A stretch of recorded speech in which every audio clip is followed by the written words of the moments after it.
So for us, the ban list doesn't stop with just the cards on it. We talk about cards on the ban list as exemplars for the kinds of cards you might also want to think about not playing. So why don't you and I talk out that logic a little bit? First of all, what's the strength of using banned cards as exemplars?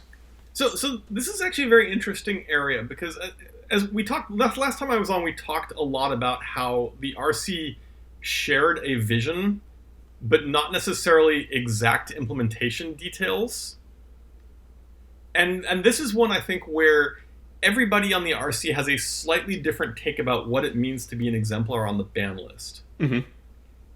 So to my mind, I think you are probably the one who's strongest on this card is here as a beacon of, don't play things like this. Sure. To my mind, the way it works is that we take the versions of the cards that we like. There are a lot of mechanics and functions in Magic that we think are problematic in Commander. But a lot of them don't need to be banned because they're not seeing play. There's a lot of cards that just are removed socially. And there are cards that are worse than cards on the ban list, but we don't worry about them because they don't see play and therefore they're not issues.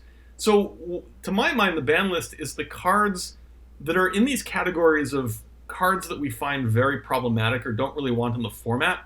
And the social pressure hasn't sufficiently worked to keep them out. Whenever we talk about a ban list announcement, we tend to talk very much about how we were hoping that the format would be able to either deal with it mechanically or deal with it socially. And so a card like, say, Prophet of Krufix, where the mechanic itself was problematic, but and didn't get socially was not sufficiently pressured to keep the presence down.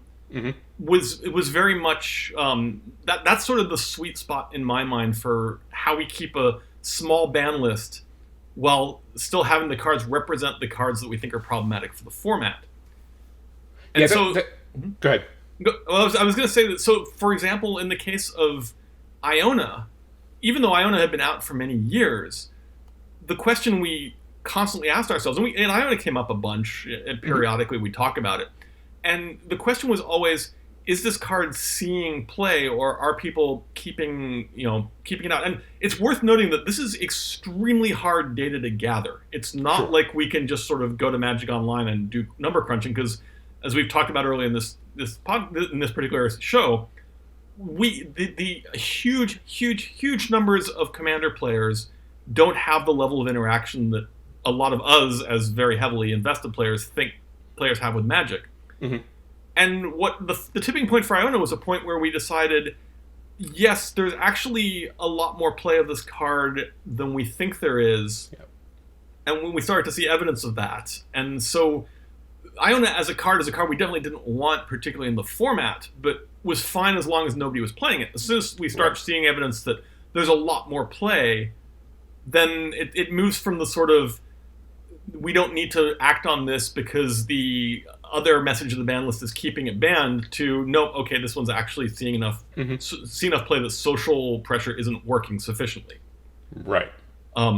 So that's sort of my take on Exemplar, is that you have cards you don't like, and then you ban the versions of them that players want to play, which is mean because they want to play them, but that's the nature of a ban list. Right, but those are mean players anyway.